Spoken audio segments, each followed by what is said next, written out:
Välkommen! Idag ska vi dyka ner i ett väldigt allvarligt men otroligt viktigt ämne. Våld i nära relationer. Vi kommer att gå igenom vad det här egentligen betyder, bortom den bild som många kanske har. Så häng med!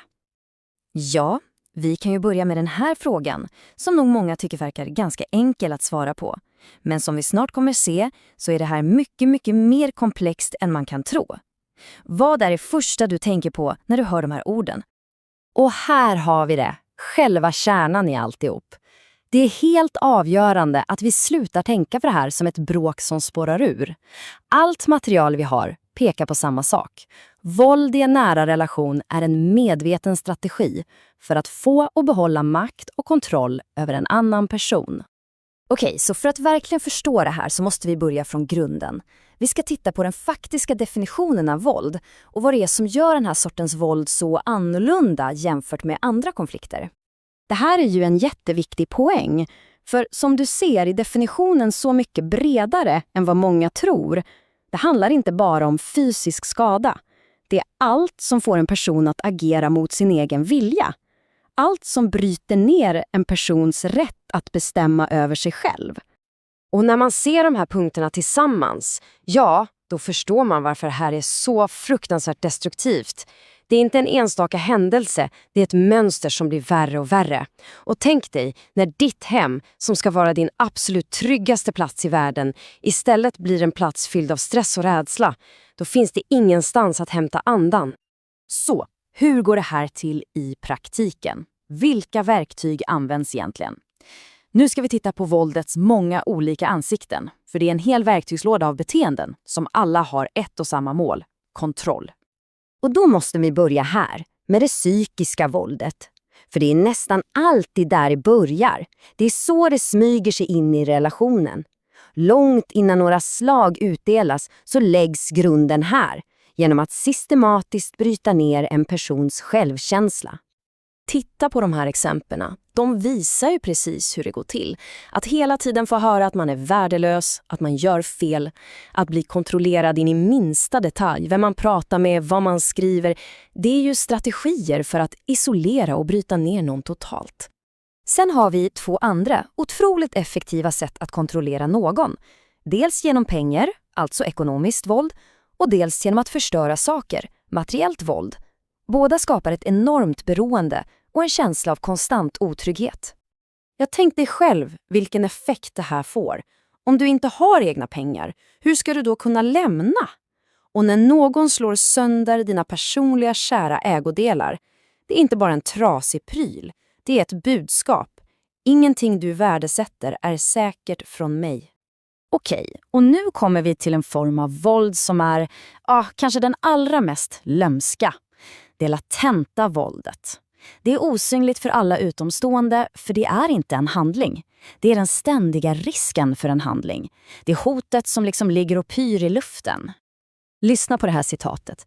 Det kommer från en utsatt person och det sätter verkligen fingret på precis vad latent våld handlar om. Det behövs inga ord, inga slag. Hela stämningen, hela tillvaron styrs av förövarens humör. Den utsatta tvingas hela tiden gå som på nålar för att inte utlösa en explosion.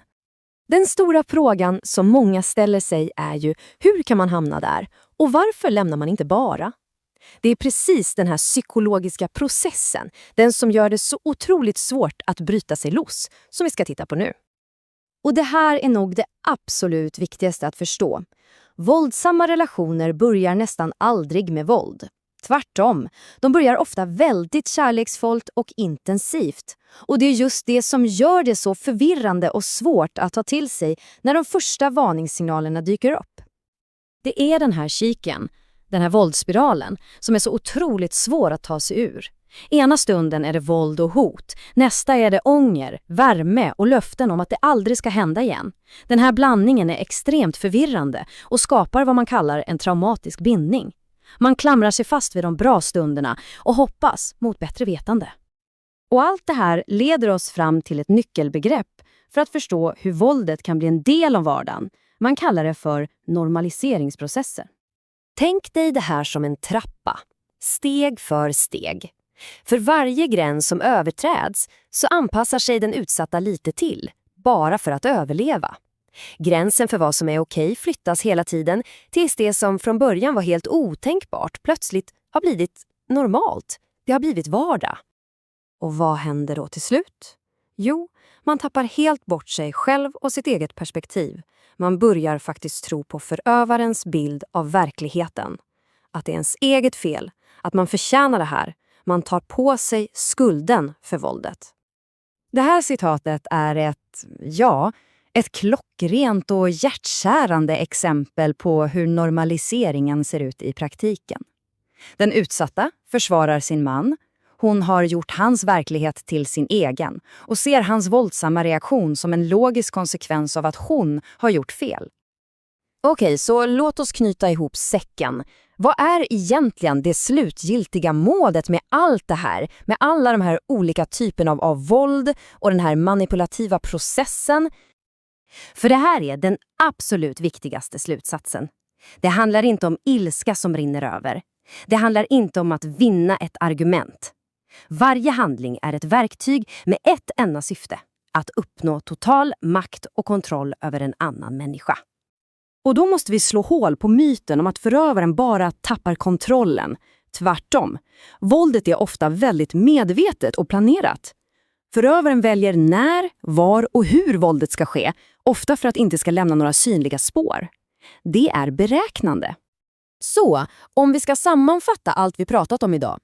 Våld i nära relationer är inte en isolerad händelse, det är ett mönster. Ett mönster av kontroll som utövas på alla plan, psykiskt, fysiskt, ekonomiskt. Det är en process som gradvis normaliserar det oacceptabla och fångar en person i en livsfarlig situation.